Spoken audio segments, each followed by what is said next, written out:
2 weeks ago, I got a call from a young man who called me and told me, Jalango, I've tried everything in my life and nothing seemed to work for me.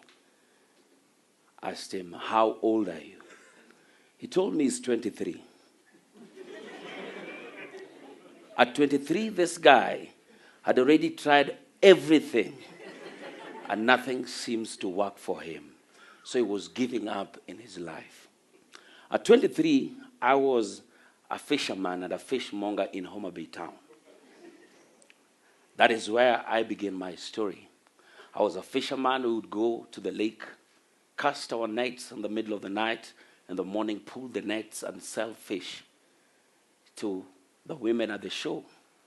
That same picture that maybe some of you have been seeing going around on social media, that was me at the beach of Homa Bay selling fish. How did I end up being a fishmonger? I went to Homa Bay Lake Primary School, P.O. Box 217. 217 Homa Bay. That is where it all began. Born up in an average family, growing up, today there's food, tomorrow there's no food, there's rent today, tomorrow the house is locked. But then I did my KCPE. And when I did my KCPE, I got a calling to Maseno School.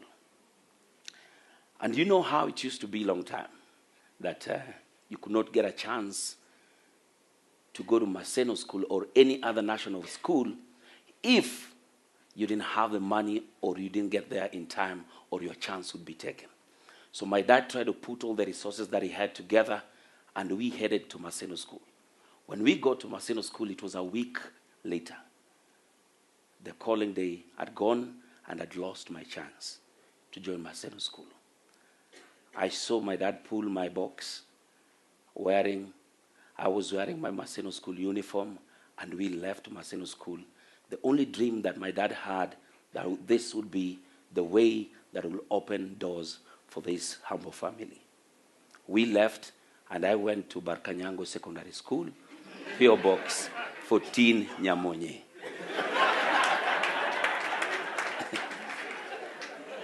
So I went to Barkanyango for my first year, fully dressed in a Maseno School uniform, in a different school, because my dad could not again come back to Blackberry to buy another uniform because he had used everything that he had. And that was it. That's where it all began. I went to the school, but then even school fees at Barkanyango on the second term became even a bigger problem because my elder brother, George, was also in Form 2 that time at Nyangoma Boys Secondary School, P.O. Box 23, Bondo.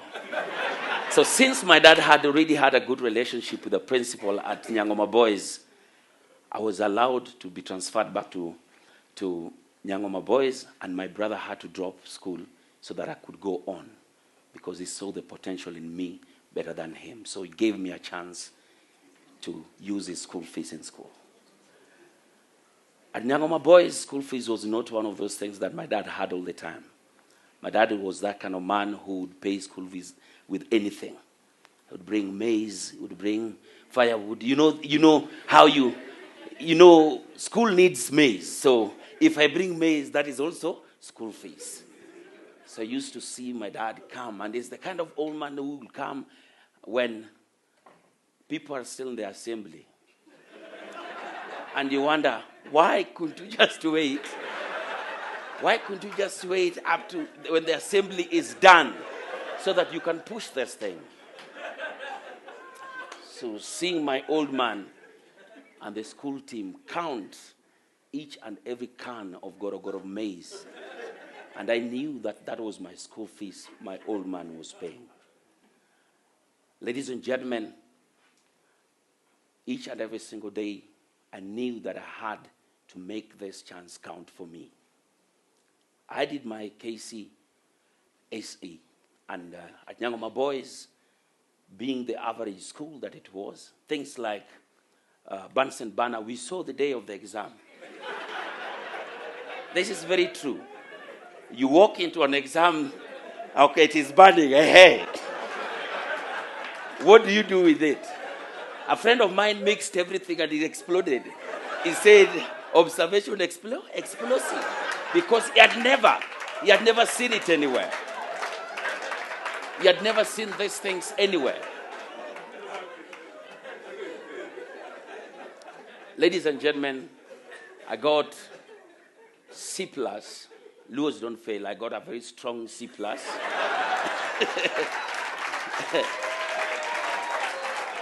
Then, with my C+, a C+ at Nyangoma Boys High School is an equivalent of an airplane at Starehe or any other places. Yes. Why that I was at Maseno at that time, I would have gone and got myself a what? An airplane. But I was at Nyangoma Boys, and armed with my C+, I went back home. I went back to Homa Bay, and there was this 1 year period where guys wait to later join the college, and the people around me, the young men we agree with, went to the colleges, universities. And at this point, I asked my dad, when am I going to college? My dad has never laughed like that. He told me, you've seen what I've gone through trying to take you to college. What in your sane mind thinks, high school, what in your sane mind thinks I can even afford to pay your college fees? That's how I got myself working at Capital Fish Kenya Limited in Homa Bay. I don't know the P.O. box because there was no reason to remind yourself of such a place, or being a fishmonger at the lake, or going into the darkness and bringing fish in the morning to sell for the women out there. One day my dad woke up and gave me 2 shirts, 2 trousers, and 800 shillings and told me, go to college and go be a man. I had to rise up to that occasion. I took a bus from Homa Bay, went to Nairobi. When I landed to Nairobi, he had organized with a few guys who are his friends he had met a long time ago, who were already in Nairobi at that time. When I went to Nairobi, the first place I landed was at Lavington. And this guy took me through his house appliances, the fridge, the cooker, and made sure that 2 weeks later, when I'd already known how everything worked in the house, he sent everybody away, and I became his house manager. I became his house manager, so I would clean, wash his car, close the gate, wash his children, do everything. And that's what I used to do. It was a relative. Then one day, I just said, this is not what I wanted. And I'd already started making contacts with a few of relatives who were in Nairobi that time. One of them is called Uncle Chieng, who one day when I left Lavington, I went to live with in a place called Kware Embakasi at the slum. And he told me, I've been waiting for you. Nobody comes from the village and goes to Lavington. This is where...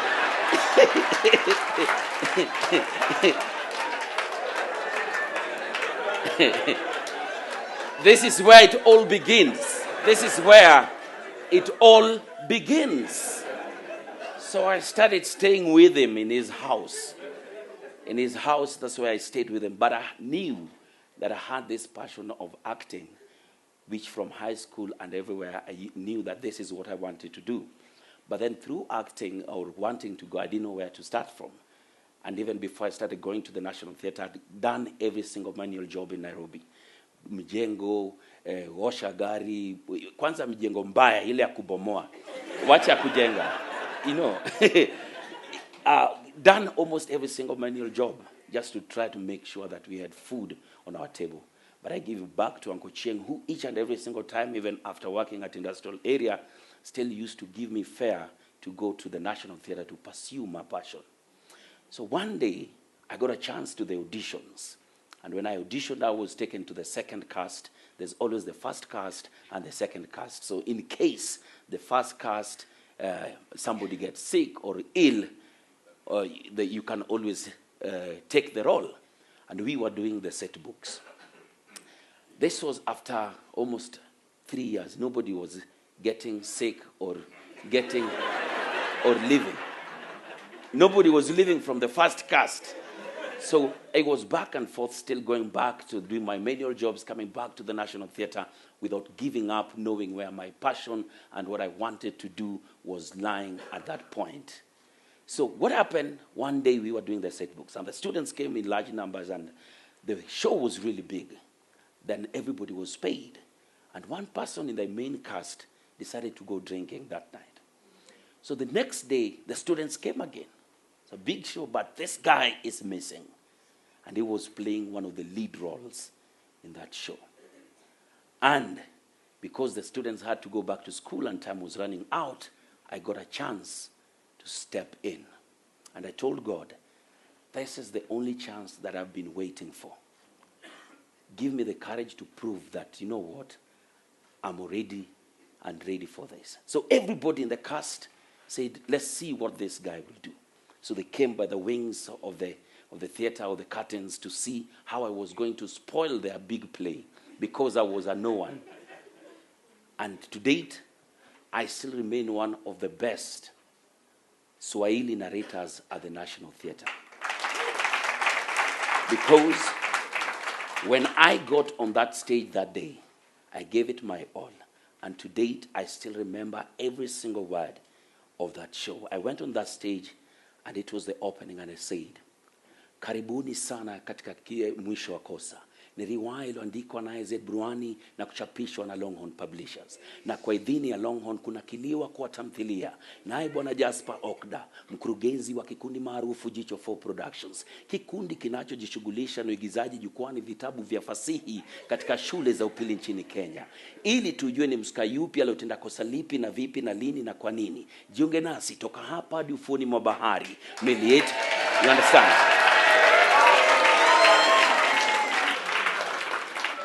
I knew that this is what I wanted to do. And that guy, wherever he was and he was drinking, he was told, you, go on drinking. And from that day, I got the chance to be on that stage again and again and again. Then I'm not the kind of person to stay at a place for a long time. We decided, you know, this acting is not, this set books is not working really well. Because how much were we being paid? 200, 300 per day, per book and everything. We decided to venture in a different venture. We decided to put Luo plays together. The Luo plays that we started, and I've seen one of the first people to ever record us up. Wandago, are you Albert? Alwan? Alwan, I saw you. There he is. This is the guy who put up that amazing Luo play called Kibrito Lwarepi. And Governor is here. He never missed any of our plays at the National Theatre. He never missed. He never missed any of our plays at the National Theatre. And I appreciate you and thank you for holding my hands throughout that time. And after all that, one day, we decided, you know what? Let's start and try something on television. That time, Citizen TV had started bringing up the new local programs. Papa Shirandula, Inspector Mwala, all that were coming up. Then we were called up for Papa Shirandula. For one scene, Will brother, our sister was getting married, and there are supposed to be relatives coming from Mugenya. And we were just to make an appearance in one scene. And I told my best friend Otoyo that, you know, listen, this is the chance we've been waiting for. When that camera roll, let us do anything possible for these people to retain us in this play. So when the cameras went on, everything that we were told to do, we didn't do. We did what we had planned together. And we made them change the script that, you know what, when everybody was going back to Kenya, Jalango and Otoyo jumped through the window of the bus, and they are still somewhere in Nairobi, for them to look for how to put us in that script.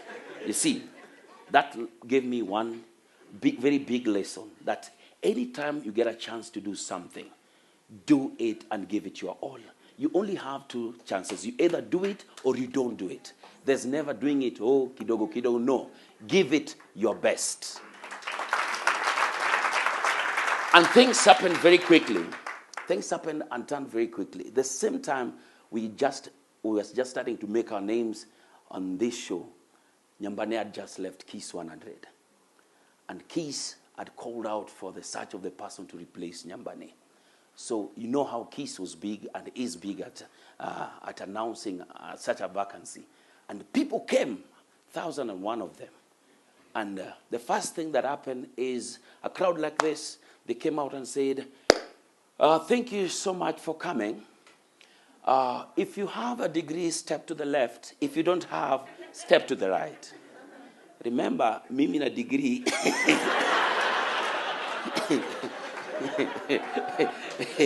I never seen the doors of the university at that time. But I said, what will happen? What can really happen? So I went to the guys with the degree. And I stood there. I went to the side with the people with the degree.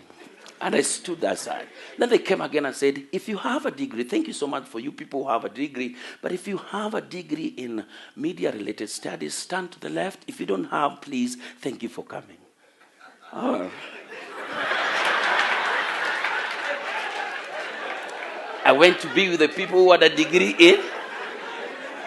I was just asking myself, what will happen? What's the worst they can do?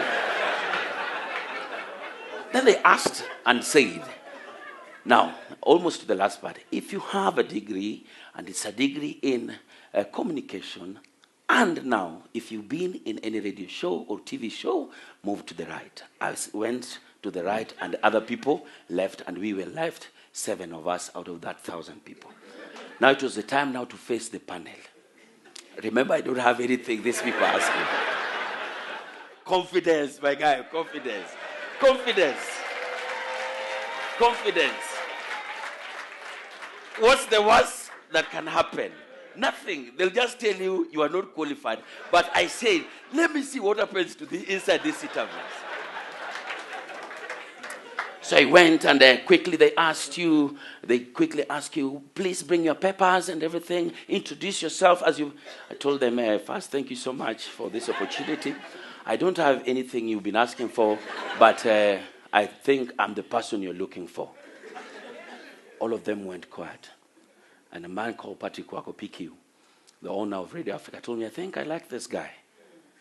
When everybody was leaving, he still stood and made sure that he's here without all these things. Let's try him on air. So we were 7 of us that were tried on air. And the first day, I went on air with Caroline Mutoko. And it was a big thing. Caroline was this untouchable, no nonsense woman. And I'm wondering, now what will I say? Now walk in. First, she's too beautiful. So I'm stuck in looking at her. So what happened is, she introduced the show that morning. And she said, welcome, this is KISS 100, Nairobi's #1 music station. My name is Caroline Mutoko, and I'm with.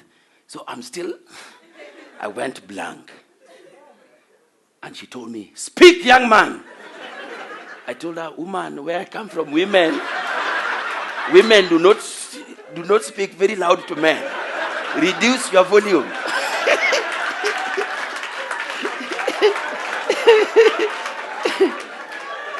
So she switched off the microphone and told me, nobody has ever told me anything like that. But I think I like you. Are you ready now? So we went on and the trials went on. All these guys were tried, and it got to a point where everybody was being dropped. In the third week, the 2 people were dropped off the 7. The second week came, another 2 were dropped, so we were left the 3 of us. On the last week now, we were 3 of us, 1 person left, and I was left with Larry Asegu. Now it was the day to determine who is going to replace Nyambane. So me and Larry were called in there, and we're standing up there. And they told us, it's been a long journey trying to look for this replacement, and today the journey ends, and we've decided we will employ both of you. So all those other guys with their degrees and everything, and I'm here standing. So if you remember very well, we went on air, the 3 of us, Caroline, Larry, and Jalango, because the trial was still going on. 2 months later, Larry was dropped, and I was left as a co-presenter with Caroline, the two of us, from all that journey. Taught me one thing: confidence and always believing that you can do it. Even when nobody else believes in you, you can always do it. Rise up, guys. Rise up. And we created one of the biggest shows in the country, Kiss 100 Breakfast Show. 3 years later, I decided that this was not everything, because I hate being in a comfort zone where you see each and every morning you wake up, no challenge, you guys are always number one and everything. I woke up and went to Radio Maisha, which was number 48 radio station at that time. And we created a collab with a friend of mine called Alex Mwakideo. We knew that it's about commitment. Radio is not hard, but to find somebody who, my day, each and every day starts at 3:30 in the morning. By 4, we are ready at work. We have 2 hours of prep and then make the show go on, because we prepare for 2 hours because we are going to talk for 4 hours. So very few people or young men who come to those shows are able to put up that kind of work.